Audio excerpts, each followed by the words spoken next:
I'm Savvy, and today we're going to be reviewing the book, Girl. Wash your ass, you got to wash your ass, you got to wash your ass, wash your ass, you got. So we are reviewing Girl, Wash Your Face.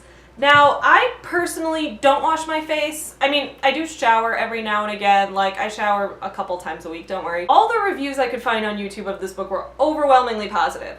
And I found a few negative reviews on Goodreads. Now, I personally thought this book was bullshit. So I am going to be like the dissenting voice, the only negative YouTube review of this book.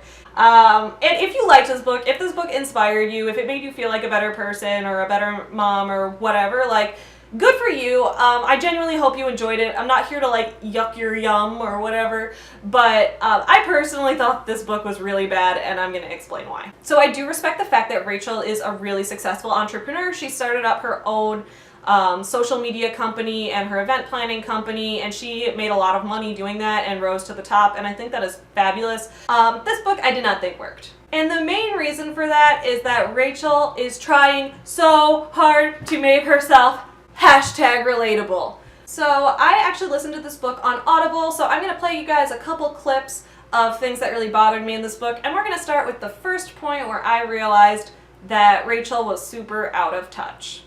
Because happy people, the ones who are enjoying their lives 90% of the time, do exist. You've seen them. In fact, you're reading a book written by one right now. Ultimately, I think that's what people are commenting on in my photos. They're saying, your life looks so perfect. But what I think they mean is, your life seems happy. Nope. You look content. That's not what they're saying. You're always optimistic and grateful. You're always laughing. That's not what they're I thinking. want to explain why. Rachel, people aren't jealous of your life because you're happy. Do you know why people want your life?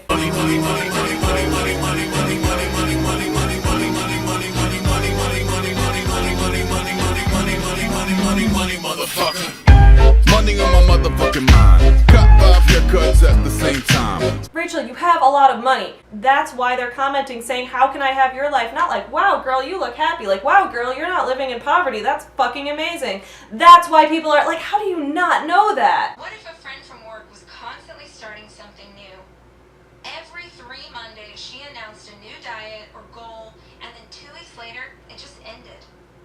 What if you called her on it like, hey, Pam, I thought you were doing Whole30. It's kind of rude. Meanwhile, Pam is sitting in the break room eating a meat lover's pizza and telling you that she was doing Whole30. Why do you care? And even though it made her feel great, 2 weeks into the program, her son had a birthday party and she couldn't resist the cake, and then figured there was no point.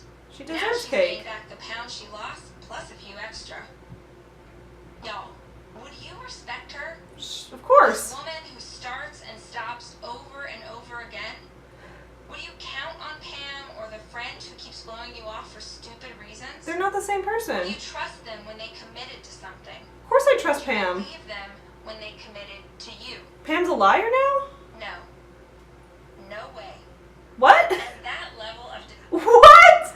What? Okay, so our friend Pam here, who is doing an oddly specific diet every Monday and then decides that she wants to have a piece of cake at her son's birthday party, which is like a totally reasonable thing, ruins her diet and is eating pizza, and Rachel walks in and is like, Pam, why are you eating pizza? I'm the food police over here. I watch what everybody's eating in this office, and I comment on it because that's a totally normal and non-invasive thing to do. And Pam's like, oh yeah, you know, I decided not to do the diet because I wanted to eat some cake and pizza again. And would you trust Pam? Of course I fucking trust Pam. Why would you?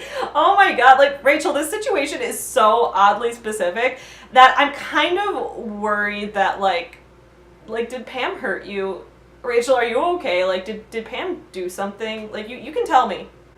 Friends, let me paint a quick picture of myself in high school. Okay. I was a solid 20 pounds heavier. I wore clothes from the Goodwill. And I was the president of the drama club. Rachel, I'm currently definitely more than 20 pounds heavier than you are now. In high school, I wasn't even president of the drama club. I was just a member. I wasn't someone who teased others. I was someone who got teased. But there was that one instance when I did tease. The Rude. one and only time in my memory that I actively made fun of someone else. We all make mistakes. Maybe that's why it sticks out in my brain. Maybe that's why it still feels so shameful. We'll call this girl Shmina. Her actual name is Tina, but I'm trying to write in code here. That's kind of funny, actually. Shmina was the girl who always seemed totally confident in herself. Good for her. She developed breasts and a sense of humor light years before the rest of us, and she was I also developed breasts and a sense of humor before everyone else. It's not a good thing. The humor is a coping mechanism to deal with the fact that everyone's sexualizing you when you're 12. Fuck off, Rachel. popular in a way I would never be. One day, in Mrs. Giacchetti's English class, when we were supposed to be writing a paper on Zora Neale Hurston, Shmina mentioned something about shaving her toes. I don't know why she mentioned it. I assume popular girls share grooming tidbits the way the rest of us mortals talk about the weather. But anyway, while I didn't say anything to her directly, I talked so much smack about it to my best friend later that day. Who shaves their feet?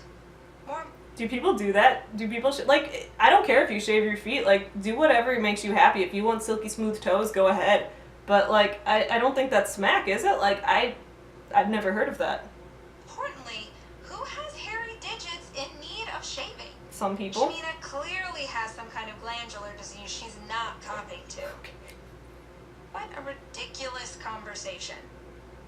Most people would have forgotten about a conversation like that by now, but it keeps haunting me years later because the whole time I was mocking Shmina and her hairy toes, I was totally shaving my own. Come again, Rachel? Totally shaving my own. Totally shaving my own. My own. My Running on my motherfucking mind. Cut off your guts at the same time. Okay, I gotta tell you guys, I have never once shaved my toes. I didn't even know that this was a thing people did. I guess me saying this, I'm acting literally exactly like Rachel was acting to her friends in high school, so I guess that makes me a bitchy popular girl or whatever. But no, I'm being totally honest with you. And like, I don't care if you shave your toes. I don't think you're gross or anything. Let me prove it to you. Hold up. Look, see, I have never once shaved my toe. Anyway, if you shave your toes, keep shaving your toes. I don't have a problem with it. If you don't feel pressured to start now that you're aware that it's a thing. The amount of hair on your toes does not make you a better or worse person. Literally no one cares, except Rachel. For others, judging is a bigger problem. Berating your little sister because her views are different from yours. Viciously gossiping with other women. Taking to social media to write hateful things to people you don't even know simply because they've stepped outside the lines of what you think is good. I feel so called out right now. Okay, I'm not gonna lie, I realize that Rachel's going off on like why we shouldn't judge other people, and here I am. She's a person I don't even know, and I'm here on the internet talking about why I hate her book. But there's also a part in this where Rachel talks about how she doesn't even read her reviews because she like doesn't want to deal with the haters or whatever. So I'm not really worried that she's gonna hear this. And I think that getting critique is part of being a public figure. So if I ever get famous, feel free to make your videos talking about how awful I am and how I suck. I don't think Rachel sucks. I just don't think this book is useful. So again, I'm sorry if I'm being a major hypocrite right here. Rachel, I'm not judging you. I'm judging the content of your work, and I think that's fair. Anyway, we're going to talk about Rachel's relationship. So she gives a lot of love advice. Rachel married the first person she ever dated. That's okay. But there are a lot of problems in their relationship which are super unhealthy, and it makes me think that Rachel is the last person who should be giving out relationship advice. So let's see how their relationship started out. This man never thought to question my age. I also never willingly volunteered the information. We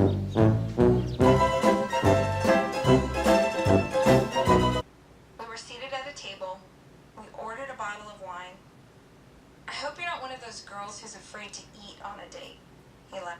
Rude, okay? So this date starts off with Rachel going to a restaurant with this guy who says, I hope you're not one of those girls who's afraid to eat on a date. and Rachel, because she is so #relatable and so not like other girls, decides that she's going to eat half of an entire pizza in front of him just to prove to him that she's not like other girls. So when Rachel eats a pizza to prove that she's not like other girls, it's cool. When Pam does it, it means we can't trust her. I'm glad we've covered that. So let's hear more about how awkward Rachel was when she started dating.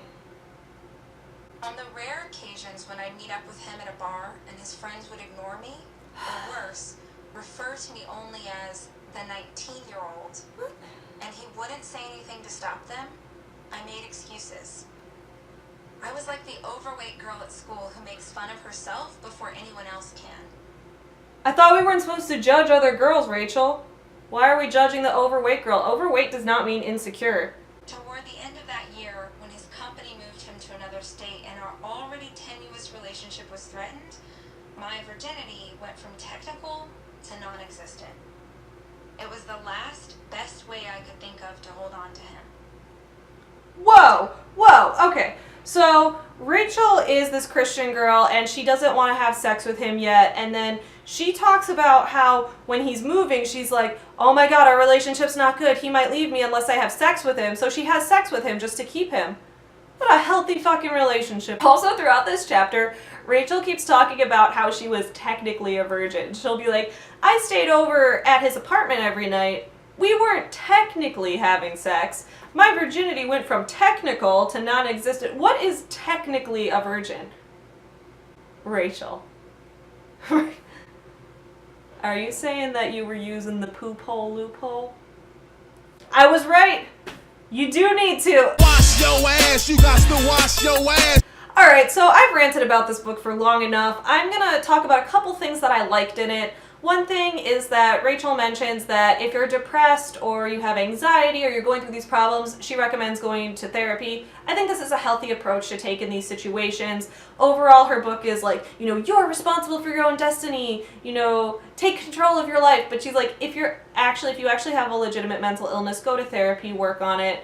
The one thing I wish she had gone a little more into was more specific steps and advice for how to get into therapy. Like, a lot of people reading this book might not have the disposable income or might not have good health insurance or any health insurance at all, and it might be difficult to get therapy in their position. So I feel like if she had given some more specific advice, like, oh, if you don't have health insurance, here are some ways to find inexpensive therapists that might be helpful to you, or here are some therapists that work with specific lower income insurance plans. Like, if she had something like that, I think that would have made it better, but I'll at least give credit where credit's due. Therapy is a good thing. I recommend it. One other thing I really liked in this book is Rachel tells the story about this time that she's working on her first book, and she writes this book where the main character is a little bit more innocent and doesn't have a lot of life experience yet, but her agent was shopping it around to multiple publishers and was like, the publishers all gave the feedback, you need to make this girl sluttier. She's a young 20s woman in Los Angeles. She'd be sleeping around already and stuff like that. And Rachel really didn't want to, and every publisher rejected this book. So she self-published it and used her own social media following to get people to buy it. She first started off only selling like 50 copies, but now it's sold like 100,000 because she's just kind of put in the work to market it and get it out there. And she kept the protagonist exactly how she wanted her to be, and a lot of her readers actually really related to this protagonist.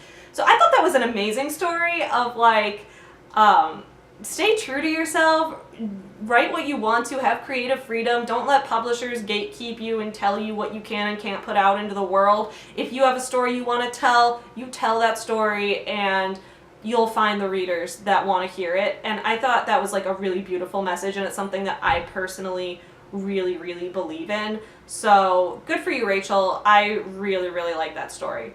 Alright guys, so that was Girl Wash Your Face. I hope you enjoyed my review of this. If you enjoyed it, please give it a thumbs up and please consider subscribing to my channel. If you have any books you'd like to see me review in particular, please leave a comment below and let me know. But other than that, I'm working my way through my reading queue so that I can get some more reviews out there to you guys. Thank you so much for watching. Bye!